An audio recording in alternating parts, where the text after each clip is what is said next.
In this video, we're going to share with you 3 mistakes that pickleball players at all levels, up to and including 4.0, make all the time, and that could be seriously impacting your game. And we're going to show you how to fix them. Let's get into it. Now, I dress as the guy that does all those videos on the YouTube that does the pickleball videos. Hello, we're Tony and Jill Roy from Into Pickle, and together with our partner, CJ Johnson from Better Pickleball, we are Pickleball. We're bringing you quality pickleball content, including these videos, and try and train you to become the best pickleball player that you can be. This mistake is something that pickleball players commit all the time, and it's a mistake over which you have complete control, and it is where you stand during the return of serve. What pickleball players do a lot of times, like today I feel some wind on my back here coming towards me, what they'll do is they'll stand at the baseline and they'll try and return serve from standing right at the baseline every time. That line that's called the baseline, they basically stand there every time they return serve. And what ends up happening is they end up getting serves that jam them, that get up on them, and they end up making mistakes on their return of serve. That's something you have complete control over, and I'm going to show you right now what the mistake looks like and how to fix it. What a lot of players do is they come up to return serve and they stand right on this baseline here. It's a little windy today. Right on this baseline here, and then as they get served, they're going to get jammed with the ball. So let me show you what that looks like. Jill's going to hit me some serves here, so I return that one. That's okay. And then, but she hits me deeper, then I get pulled, right? I get pulled off the line. So if she serves me a high and deep serve, right? Look at that. Now I got to pull back, right? It's super difficult to hit that shot pulling off the line like that, right? In order to avoid that, in order to not get jammed or pushed off the line when I'm returning serve, what I want to do is I want to basically come back here a little bit. Based on the serve she's hitting right now, I'm going to come back about this far, and then I'm going to try and return from here. That lets me hit and move forward, which is what I want to do when I'm returning serve, right? I want to be able to stand back off the line, hit, and move forward. So next time you're playing, if you're getting jammed up with serves, so you're missing returns of serve, consider where you're standing on the court. And a little side tip here, if you're the non-returner, so you're the player up at the NVZ line, look back at your partner and say, hey, are you standing too close to the line maybe for this return of serve?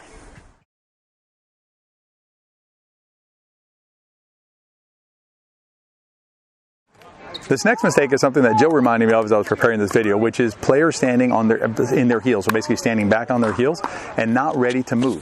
Really important to have a good ready position when you're playing pickleball, and I'll link up here to a video that we did, which is a definitive guide to the ready position. Let me show you what it looks like when you're not in the ready position and you're up in the non-volley zone trying to dink. Let me show you what it looks like when I'm on my heels or when I'm in a good ready position. So Jill and I are going to start dinking. I'm going to start off in my ready position. And again, if you want to watch the ready position video, I'll link to it. It's a really good video to show you exactly how to have your feet and your paddle and everything. So I'm going to stand in what I like to use as my ready position like this, and Jill and I are going to start dinking. So basically, she's going to move me around a little bit, and I'm going to be able to move and get the shot, right? Move and get the shot, right? Because I'm in a nice ready position, right? So I can move, get to it, and have nice control over my balls. Now let me show you what it looks like if I start standing in my heels, which a lot of players do. So we'll stand like this, and now I'm trying to move, and I can't. I have to lean and reach, and then I end up popping those balls up, right? So basically, if I'm back in my heels and Jill pushes me, right, now I can't get to it well, right? I had that one pretty well, but I'm saying it's much harder if I'm standing in my heels like this, back in my heels. I can hit that one okay, but even there, right, it's much harder for me to move, much harder for me to get to those balls, and then I end up missing a lot of it because of my ready position. So when you're ready position, make sure that you're engaged in the shots, and if you want to find out more, check out our video on the ready position.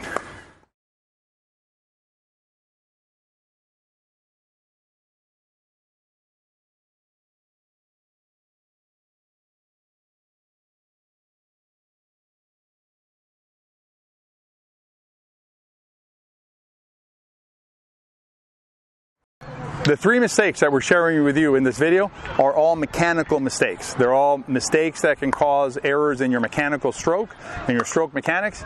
That's what we call the mechanical pillar of WeArePickleball. If you want to learn more about the 3 pillars of pickleball, and you need all 3 to really improve as a pickleball player, I'll link below to the free guide on the 3 pillars of pickleball. This next mistake is like a personal peeve of mine, because there's something that I see being basically explained on videos as something that you should do as a pickleball player. There are pickleball players who can take balls off the bounce on their dinking, take balls off the bounce as they're trying to dink them. It's really hard to do that. And if you watch the pros most of the time will back away from the ball, give themselves space to hit the ball off the apex rather than taking it off the bounce. Because what you'll see in a second as I dink, you'll see how you lose control of the ball when you take it off the bounce. Too much energy in it. So for most players, it's better to let the ball sit up, apex, and hit the dink from there. Let me show you what I mean. All right, Jill and I are going to dink a little bit and show you what it looks like when you take balls off the bounce as opposed to letting them sit up when you're dinking up at the non-volley zone. So here, that one, I had nice time with, right? I had a good time on that one. Why? Because I'm letting it apex before I hit it. So I'm letting the ball apex and then I hit it. If I start basically taking them off the bounce like this, what can happen is my balls go deeper than I want them to go. I also lose some control, like in terms of whether they're going left or right. If I let it sit up, then I can send it that way. Sit up, I can send it that way, right? So I have good control over my dinks when I let the ball sit up, as opposed to taking everything off the bounce like this. Trying to rush and take everything off the bounce. It's more advisable to take them off the apex and let them sit up before you hit them. You'll see some pros, some advanced players take them off the bounce, but most pros, if you watch them, they don't take them off the bounce. They let them sit up, and they'll actually move off the line to let the ball sit up, so they have more control over their shots. Let's look at a dink exchange here by some of the top pro male players. Notice how Riley Newman takes this one off the bounce.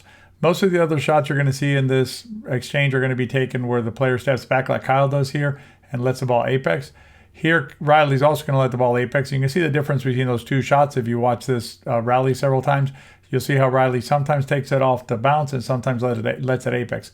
Kyle, on the other hand, normally does not hit the ball off the bounce, which is on the rise. So basically it's coming up, has a lot of energy.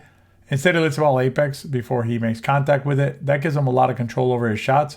And Kyle's known as one of the best dinkers in the game. Here, Riley takes the ball off the bounce. You're going to see how there's a lot of energy on this ball as he lifts up. The ball has the energy of the ball, makes it travel deep. It's a risky dink that Ben Johns quite cannot attack that one, but it's still risky. This time, Riley lets it sit up on the apex. Now he has options, and he rips it in the middle of the court for a winner. Let me show you what it looks like when you're taking balls off the bounce all the time. So here, Jill's going to feed me some balls. And basically there I have time, right? So I didn't take it off the bounce, and I'm able to hit a nice reset shot into the MBZ. Here, when I take it off the bounce, there's a lot of energy in that ball, and it's really hard for me to handle. Go ahead. So it makes it really hard when I take that ball right off the bounce like that. A little deeper. Give me a little bit deeper. So when I take it off the bounce like that one I had to, right? And that's the thing. Sometimes you're going to have to take it off the bounce. That's fine, right off the bounce. But normally, if you have time, go ahead. If you have time and you can let that ball sit up, you'll have more control over your shot. There, you can volley it, or go ahead, or you can let it bounce and then take it out in the apex, let it sit up, let it lose its energy, let the ball lose its steam, and you'll have more control over your shots. As you continue to work on your pickleball improvement, consider addressing these three areas of your game. Look at where you're standing on the baseline when you're returning serve, and see if you're missing too many shots on returns of serve. That might be a big area you got to work on.